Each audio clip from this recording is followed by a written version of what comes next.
I've decided to buy a luxury car. Honestly, it's more than I need, but my parents are also considering a new vehicle, and this one might be perfect for them.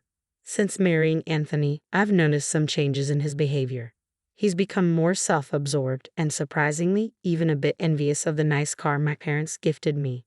I'm starting to feel fed up. My name is Emma, and I'm 29 years old. I met Anthony back in college, and we've been married for 2 years. Anthony's a socialite, charismatic, and well-liked, while I'm more reserved with a close-knit group of friends. Our relationship started off unexpectedly. It grew through shared classes and study groups. His interest took me by surprise, and when he asked me out, I was thrilled and accepted right away. That was the beginning of our journey together.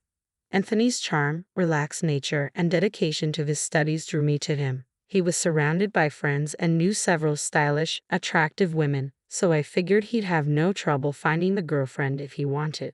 Once I asked him nervously if he really thought I was the one for him. His reaction threw me off. He looked surprised and asked why I would ask that.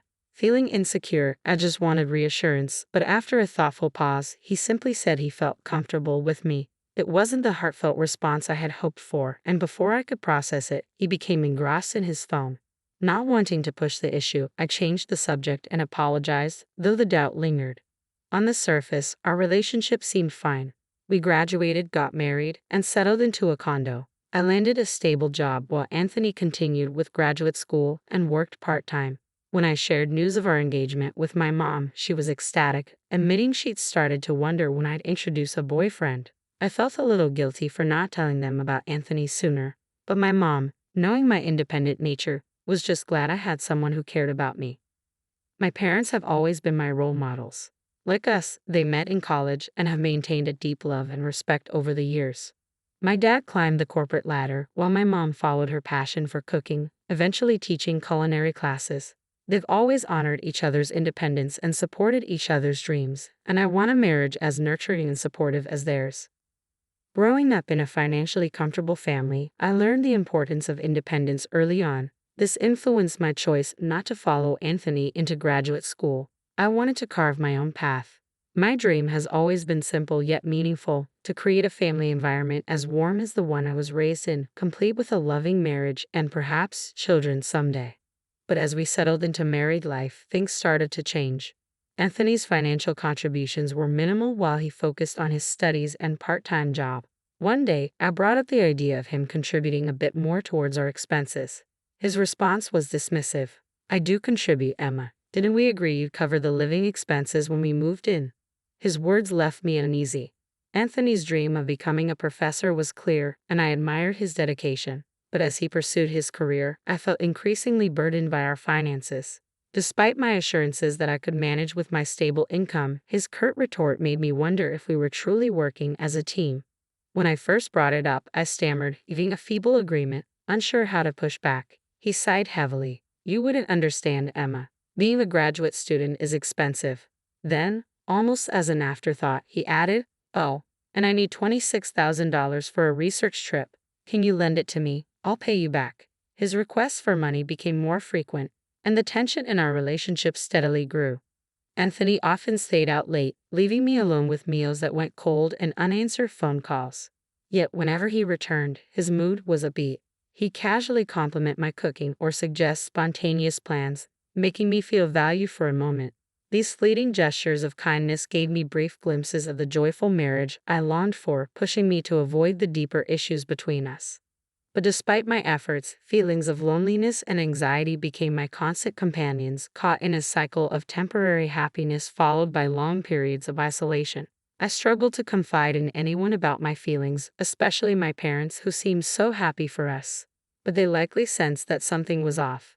After a long time away, I visited them, and my father suggested I stay for dinner. My mom went all out, cooking a meal filled with warmth and welcome. During dinner, my father mentioned that Aunt Margaret had recently visited.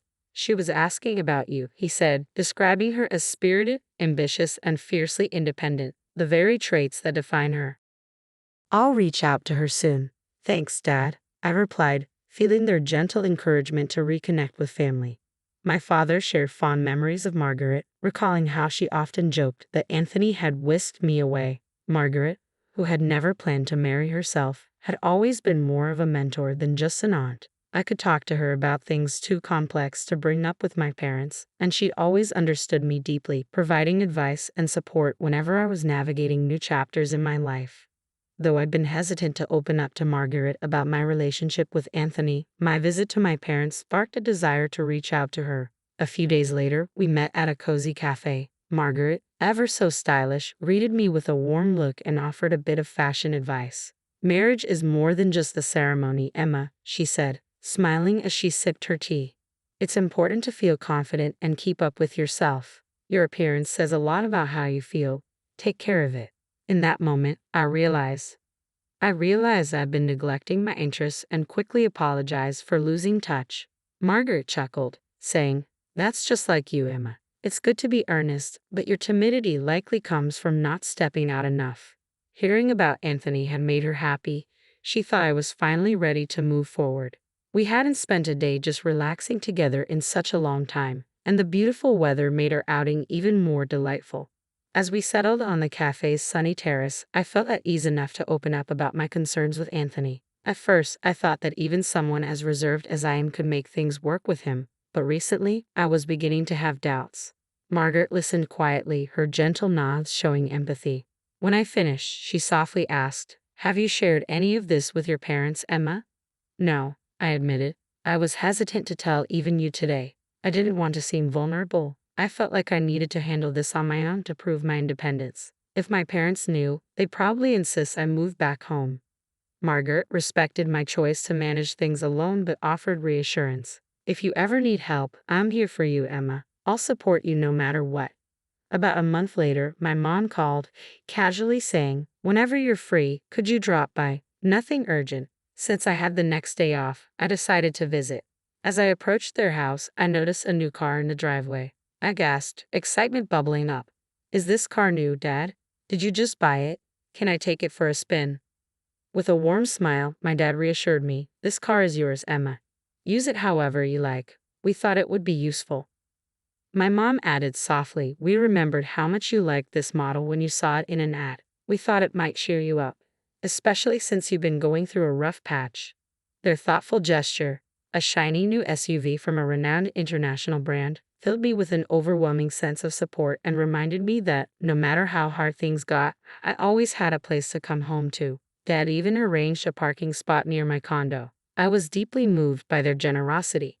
I laughed in disbelief, struggling to comprehend their kindness. Later, as I drove downtown, I pulled out the car keys and pressed the button, watching the SUV's lights flash brightly. That's when I heard a familiar voice behind me. "What's with the new car?" Anthony asked. I turned, stunned to see my husband, who had been absent for ages. His sudden appearance left me speechless.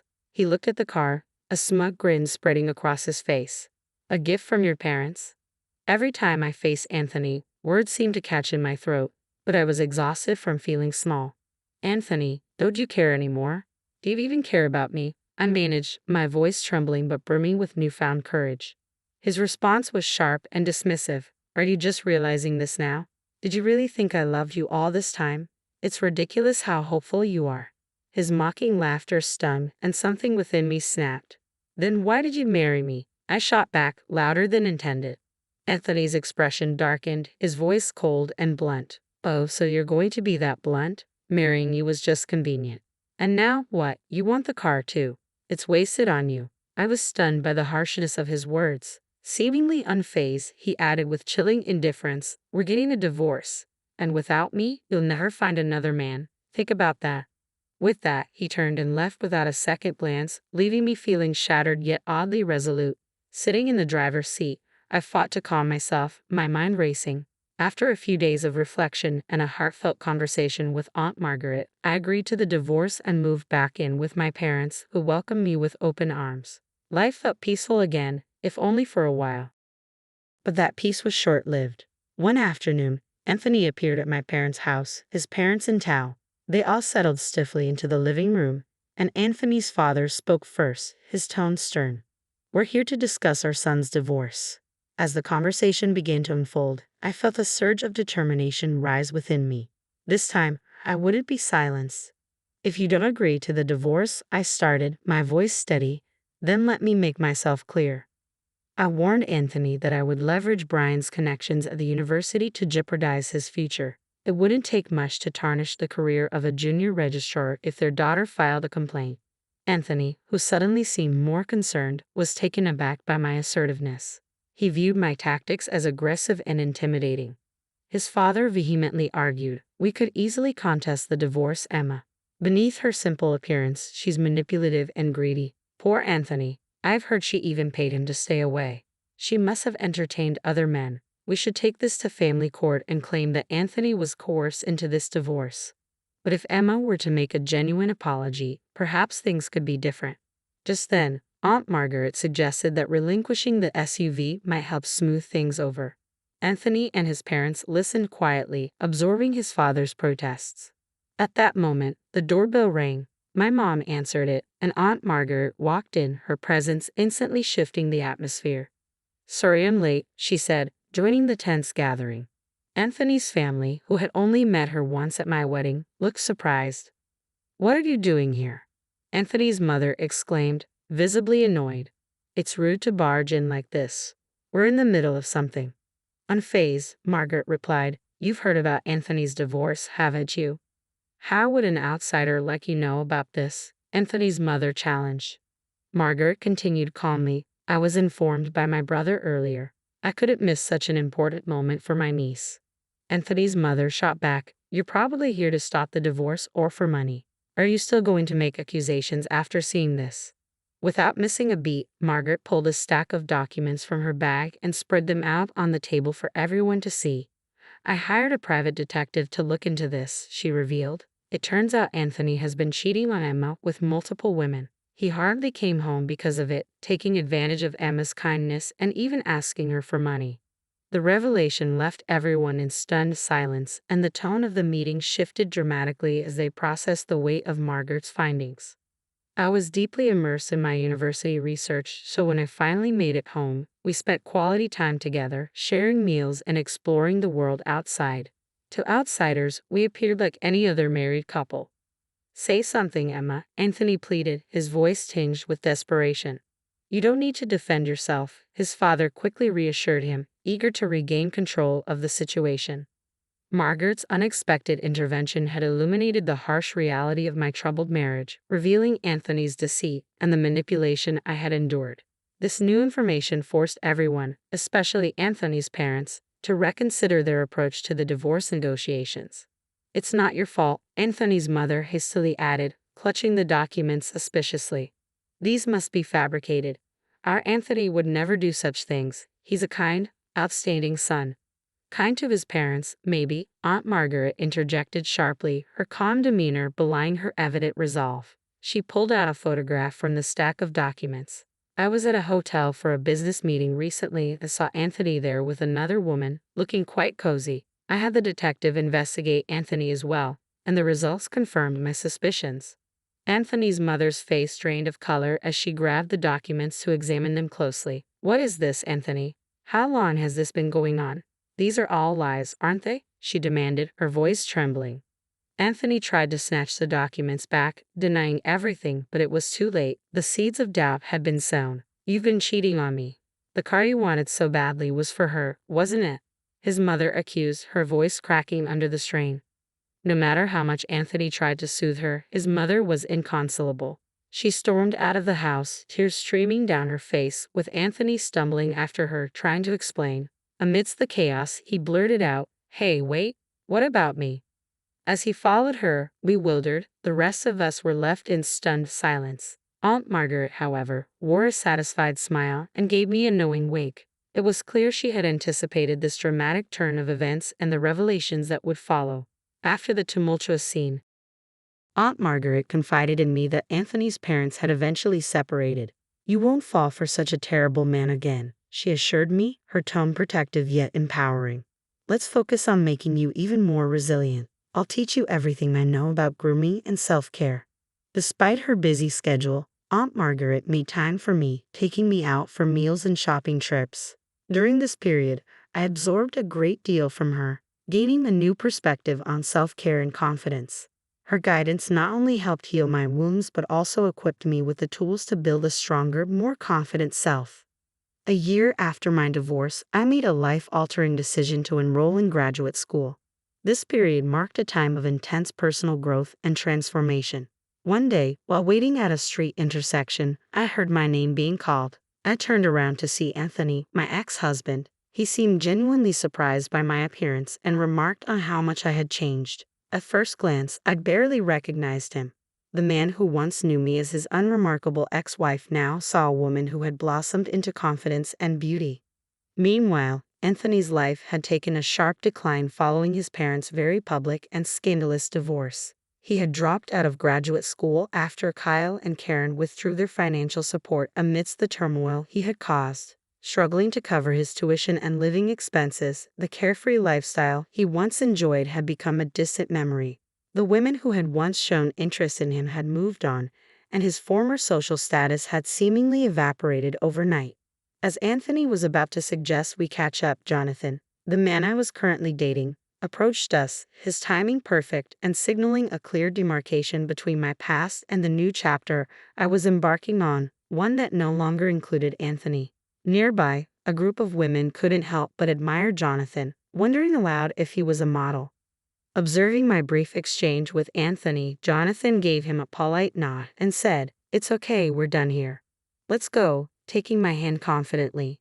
Anthony remained rooted to the spot, visibly shocked as Jonathan and continued on our way. My gaze stayed fixed ahead, concentrating on the road and the bright prospects that lay before us.